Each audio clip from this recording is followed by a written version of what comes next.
Hello, government students. If you're watching this, it means I'm dead. And it's probably Jada who killed me. That's right. Always the one you least expect. No, but just because I'm dead doesn't mean that you can't have fun with government. So go ahead and take out your notebooks as we continue on with our discussion of foreign policy. Go on, I'll wait.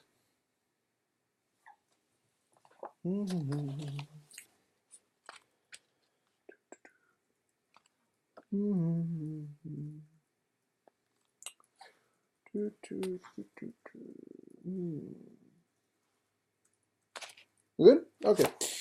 Where we pick up, at least in B period, third period, you can either fast forward or just sit through this part because you already did this part, but not the point. So where we pick up then, it would be NATO, NATO. NATO stands for the North Atlantic Treaty Organization. It's a military alliance that is made up of the United States and Western Europe. Well, now most of Europe, but originally it was the United States and Western Europe.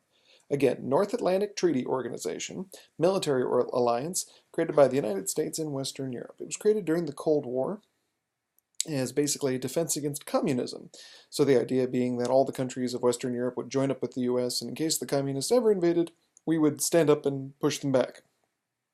But of course, communism isn't really the threat that it once was, what with Russia swirling the toilet bowl and all in the 1990s, and so as a result, NATO expanded and became more than just anti-communist. Now it's just a sort of European defense force, with the US as one of its major backers. The other big difference is that rather than being purely defensive, as in, communism is going to attack, we're going to protect ourselves, now NATO is more offensive, in that it's been used in places like Somalia, Afghanistan, and so forth as a more offensive force in an effort to more proactively defend the world rather than just reactively in the case of the Cold War. Our third organization under intergovernmental organizations, OPEC, Organization of Petroleum Exporting Countries. Organization of Petroleum Exporting Countries.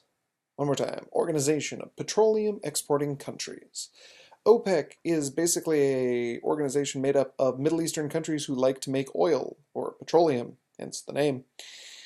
These are countries like Saudi Arabia, Kuwait. I want to say Iran's part of it, but I honestly could be wrong. But in any case, it's the Middle Eastern countries who produce oil. OPEC was basically formed as a way to keep oil prices high and by keeping supply low. The OPEC organization countries agree to only sell oil for so many dollars a barrel and only to produce so many barrels a year. Now, that in and of itself would be kind of problematic, but because they have that power, they oftentimes work a little bit like a government, that you have to appease them, otherwise they could completely cut off your oil supply. For example, in the 1970s, OPEC got mad at the US because we backed Israel. It's a long story, but OPEC got mad at the US, cut off our oil supply, caused massive shortages and an entire period of stagflation in the economy. It was not a great time for the oil or for the energy industry, but so OPEC can be very frightening and very aggressive and very hard to deal with, a bit like, another country. And finally, you go the EU. The EU stands for the European Union. It's an economic alliance, not a military alliance. It's an economic alliance made up of the European countries. The idea here is that members of the EU work together in order to keep trade barriers low and to keep currency and interest and all those other things working in a way that's favorable to them. It's not a military organization, that would be NATO, and it's not a political organization. It's not like the United States of Europe. Instead, it's purely economic alliance. So again, different form, different types.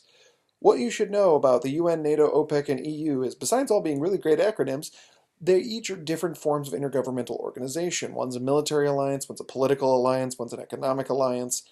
But the purpose of creating these organizations is basically to save time. It's more efficient this way. By negotiating with NATO, you're negotiating with all of Western Europe as a group. By negotiating with OPEC, you're negotiating with all of the Middle East as a group. So the idea is unity and also, again, efficiency. It's much more efficient to just negotiate with one organization rather than 15 separate treaties with 15 separate countries. But it's also, again, unity. By working together, these countries hope to have more power than they ever would by themselves. Again, think about the purpose of the UN. The purpose of the UN is to avoid World War III, and the idea is that by uniting everyone together behind the purpose of no more World War, then this will prevent it in the future. That way, one country just doesn't wake up and decide to declare war, because the other 170-some countries would all come back and slap them around, at least in theory. So, that's intergovernmental organizations. Now we pick up with non-governmental organizations. The idea here is that these are organizations that deal across countries, but are not actual countries themselves. They just operate in countries. Take, for example, Greenpeace. Greenpeace is an international organization devoted to the environment. Greenpeace is an international organization devoted to the environment. Greenpeace is an international organization devoted to the environment. Greenpeace is an activist group primarily who, again, interferes in multiple countries in an effort to protect the environment. Greenpeace is the one you oftentimes hear about that get in the way of Japanese whaling ships or who blow up construction sites. Not the Earth Liberation Front, but these guys are a little bit there too. These are sort of like hippier versions of the ELF, if that makes sense. Greenpeace is devoted to actions to bring attention to environmental issues, and so that naturally brings them into multiple countries.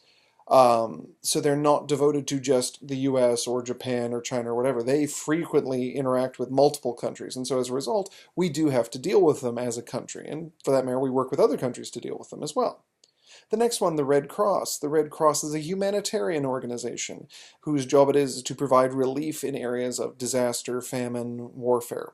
Again, a humanitarian organization whose job it is to provide relief in areas of disaster, famine, warfare, etc.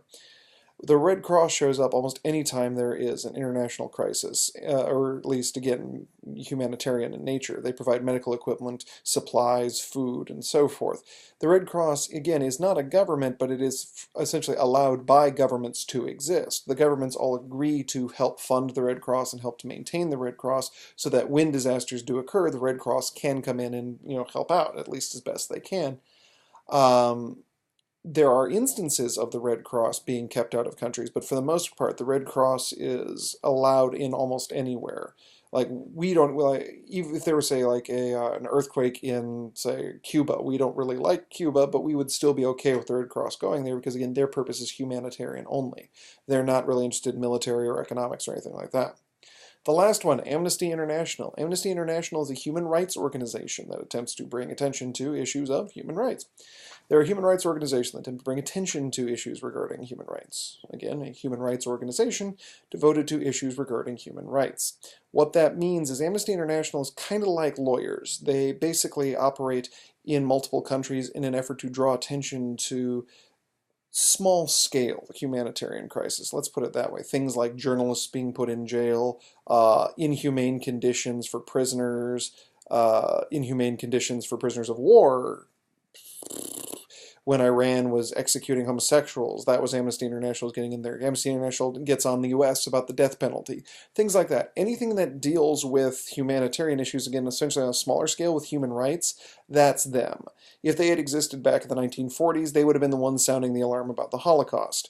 So they're more like lawyers and things like that, lawyers and protesters, than, say, humanitarians of the Red Cross. The Red Cross is a bit more practical. They get and bring supplies in case of a disaster. Amnesty International is more about protesting, filing lawsuits, and things like that.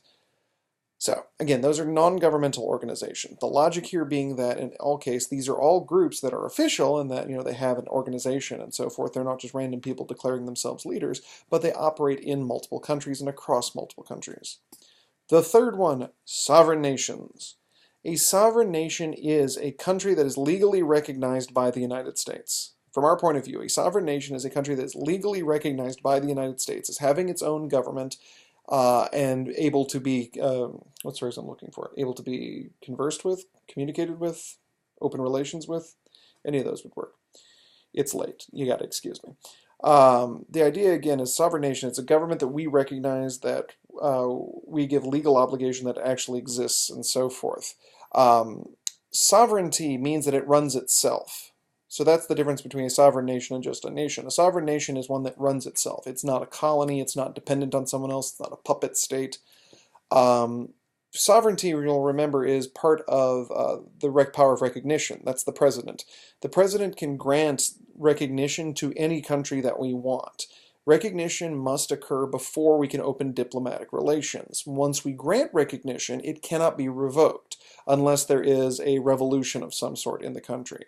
So once we acknowledge, for example, that, say, Canada is a sovereign nation, we cannot shut down relations with Canada, generally speaking, unless there is a revolution or something like that, unless we recognize the government has collapsed. Sovereign nations are when we're talking about dealing with a country on a one-on-one basis. When you talk about foreign policy with sovereign nations, this is us talking to another leader one-on-one. There are certain countries that are always going to be closer to the top of our list than others. For example, England still is one of our closest allies, so is, France, Canada, Japan. Those guys we talk to a lot. On the other hand, you also talk to countries like, say, Russia, because you want to keep them happy, China, because we owe them money. Things like that. So there are always going to be sovereign nations that are closer to the top of the list, but we are willing to talk to almost any sovereign nation, with a couple of exceptions. We generally don't talk to Cuba, except of course for this year, where when we normalized relations, we'll recognize that they are a sovereign nation, and we will talk to them. North Korea, I don't think we talk to generally on a regular basis, but to be fair, nobody really talks to North Korea on a regular basis, because they've kind of locked themselves in their room and went, la la la la la, I can't hear you. But otherwise, we generally will talk to anything. Now, the catch with sovereign nations, again, is just because you declare yourself a nation doesn't mean we recognize you as a country. For example, the Yugoslavia broke up into about 8 countries currently, and for a very long time, we only recognized about 5 of them. It's only been over time that we've picked up a couple other ones. Likewise, Taiwan. We did not recognize communist China as a country up until pretty much the 1970s. We only recognized Taiwan as China, and that created all sorts of international fun. So that's sovereign nations. The next one, D, you got autonomous groups. Autonomous groups are basically organizations within a country that are not functioning or not functioning as a government, but function like a government. In other words, they are not the government, but they might as well be. So when talking about autonomous groups, you're talking about groups that operate within a country that are not the government, but they might as well be. You're talking about oftentimes organized resistance movements, organized opposition, powerful ethnic groups, all of those sort of fall into autonomous groups. Take, for example, the PLO. The PLO stands for the Palestinian Liberation Organization. The Palestinian Liberation Organization operates out of Israel, or as they would prefer to call it, Palestine. The history of Palestine and Israel is long and complicated, and we do not have the time or the attention span for it. But what you need to understand is there is a group of people who call it Israel and a group of people who call it Palestine. The Israelis would be the Jewish population, the Palestinians would be the Islamic population. According to the United States, Western Europe, because I'm tight, honey, according to the United States and most of Western Europe, Israel is the official country. It's the government, what it says goes. But you can't ignore the large Islamic population, the Palestinians as well. The Palestinians then, in order to maintain their rights and keep their government functioning, formed a group called the PLO. And the PLO serves as an organization to unify and speak up for their rights. The problem is the PLO also has some issues with things like terrorism. They themselves are not terrorists, but they are associated with several groups like Hamas that are terrorists. Still, the U.S. can't ignore the PLO. Even though they're not the government, it's not something that we can ignore because you can't ignore literally half the population of the country. Nor would you want to ignore them because, again, they've been prone to doing things like terrorism. So better to engage them in dialogue, in politics, in economics, in the hopes that you can bring them to the table and they can communicate in a nice, orderly, civilized manner. Similar concept, the IRA. The IRA stands for the Irish Republican Army. The Irish Republican Army. The Irish Republican Army. IRA operates out of Northern Ireland. Again, this is kind of a long and complicated story, but the short version is Northern Ireland is not the same as Ireland.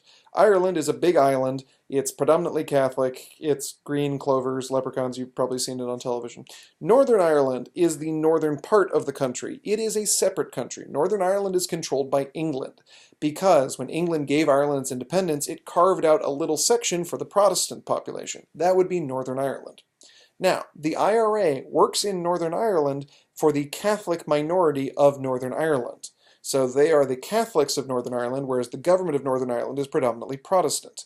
Now, the IRA is functionally very similar to the PLO. Just as the PLO works on behalf of the minority of the Palestinians, the IRA works on behalf of the minority of the Catholics. And just as the PLO has some issues with things like terrorism and so forth, so does the IRA. The IRA has a nasty history of things like blowing up buildings and boats and people and members of the royal family.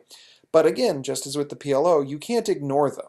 It's if you engage them in conversation, you're hoping to bring them to the table, hear their demands, and hopefully that will calm them down and they won't engage in terrorism and so forth in the future. In the case of the IRA, it's mostly been successful. The English opened up relations with the IRA in the early 2000s, I want to say, and let them actually vote in the parliament and so forth. And ever since then, the IRA has been relatively quiet. And so that's why you engage an autonomous group. Even though they are not the government, you want to bring them into the government so that they feel that they have a voice, they have power, and they don't result or they don't respond to things that are, illegal and frowned upon, like, terrorism. So we've done intergovernmental, non-governmental, sovereign, autonomous. Now, number 5, unaffiliated groups. Unaffiliated groups, you've got your miscellaneous here. These are people that, again, don't fit into the other categories, but you have to acknowledge that they exist. Take, for example, criminal syndicates. Criminal syndicates, what we're talking about is organized crime. Every country has it. Every country calls it something different, whether it be, the mafia, the Cosa Nostra, the Yakuza, I don't honestly know what they call it in South America, what, G13? I'm sure someone in the class right now is yelling it out. El Chapo's group, whatever they was call it. I don't watch the show. It's the show on Spike, Gangland, you know what I'm talking about. But in any case, criminal syndicates, what we're talking about again is organized crime. So crime on a global scale. These are organizations that work on a global scale to maintain crime and so forth. The Russian mob, also fun for the record, I got off track there. The thing with the criminal syndicates is they are, again, illegal. They're not recognized as such. So it's not as if we can open up diplomatic relations with, say, the Yakuza. We don't talk to them like that. It doesn't work because, again, they're illegal. But on the other hand, you can't ignore them. You have to deal with them. So we treat them like you would treat, say, an invading army. We talk to other countries. We try to formulate strategies. We come up with ways to stop them. For example, part of the reason we funded, the government of Colombia in the 1980s was in an effort to try and stop the drug lords in Colombia and so forth. So you have to deal with the criminal syndicates. It's just with criminal syndicates, you're not really engaging in, say, diplomacy like you would with an autonomous group. With a criminal syndicate, you're mostly dealing in the language of economics and violence, and hopefully arrests and so forth. But again, you have to deal with them, so that's why they fit into this category. Slightly more legal than the criminal syndicates would be the cartels. Cartels just means an economic alliance, usually of one certain product. Cartels, you're talking about an economic alliance, usually with, again, one certain product. Now, I know what you're thinking, and I know several of you might have already said it out loud, but no, we're not explicitly talking about drug cartels here, although that term does apply. The idea of a cartel is any economic alliance. There are rubber cartels, there are diamond cartels, there's iron cartels. Drugs are probably the most, glamorous and most famous one, but again, that's not the same thing. The idea of a cartel is just a group of people who work together to keep the prices high by keeping the supply low. OPEC is technically a cartel. Just like with the criminal syndicates, you can't negotiate with a cartel like the same way you would a government because they're not officially a government. There is no way to set up an embassy in, say, the diamond industry, but you still have to negotiate with them. For example, when we perform actions in the Middle East that angers OPEC, we run the risk of losing our oil supply. When we engaged in anti-apartheid moves in South Africa, we angered the diamond cartel. A lot of our actions in South America have to deal with the drug cartels. So you have to always keep them in mind because the cartels can create huge economic ripples one way or the other. By increasing or decreasing their supply, they could radically alter the world economy. So again, you always have to keep them in mind even if you don't necessarily engage them the same way you would in governments. And finally, you have rebel groups. The idea of a rebel group here is you're talking about any resistance to the government, usually small scale. Rebel groups, you're talking about any resistance to the recognized government. Again, usually small scale, because the difference between this and autonomous groups is honestly longevity. Most autonomous groups started off as rebel groups. They just, survived long enough to develop things beyond military. And again, that's the difference. Is rebel groups, you're talking about primarily guerrilla forces, military, whereas autonomous groups are political and military. So, works out. Rebel groups, same idea. We generally don't have open diplomatic relations with rebel groups simply because we don't recognize them. They're not a sovereign nation. They're not a sovereign people. We don't say, call up the rebels and say, hey, how you doing? But we still have to react to them. Generally, with rebel groups, we either are providing support for them or support against them. That's what the U.S.'s relationship with most rebel groups are. Sometimes we are giving them aid in order to bump off the government. For example, we aided the rebels in Afghanistan to get rid of the Soviets. We aided the Contras in Nicaragua. We aided, the Iraqis against the Iranians, things like that. So sometimes we offer support to rebel groups. Other times we offer support to the leader to put down the rebel groups. It's our way of maintaining the foreign policy that we like without actually having to become directly involved. So, for example, we don't want to, say, invade India, but we want India to have a certain government. So if the Indian government had to deal with rebels, we would probably arm them, because it's our way of helping to keep the Indian government in power without actually having to go there and get US troops killed. This is what our original plan was in Vietnam, for example. We were arming the South Vietnamese and giving them training in the hopes that they could defend themselves against the North Vietnamese. So that's the idea with rebel groups, is sometimes we arm them and sometimes we arm their opposition. So finally, you've got multinational corporation. A multinational corporation is what it sounds like. It's a corporation or a company that deals with multiple nations or in multiple countries. So this would be, your Nikes, your Microsofts, your Walmarts, your McDonald's. It's the 800-pound gorillas of the business world, the companies that operate in multiple countries. Because they are so big and are so powerful, oftentimes we will negotiate with multinational corporations like the same way you would negotiate with, say, a country. And likewise, the companies will negotiate directly with countries and go around us, because they wield such economic muscle. You don't want to make them angry. So, for example, in order to build an iPhone factory in China, Apple negotiates directly with the Chinese government. And if it means they can do business, they might lobby the US government on China's behalf, saying, hey, you guys have to do this so we can build a factory. So again, these are only the biggest of the bigs, the 800-pound gorillas of the corporate world. But again, they might as well be a country. The difference, again, between these guys and other ones is this is purely economics. Multinational corporations aren't interested in politics. They aren't interested in military, generally speaking. They're only interested in money. And so as a result, they are willing to do things like, say, build factories in countries we don't want to talk to, or build factories in countries that have poor humanitarian records if it means helping them out economically.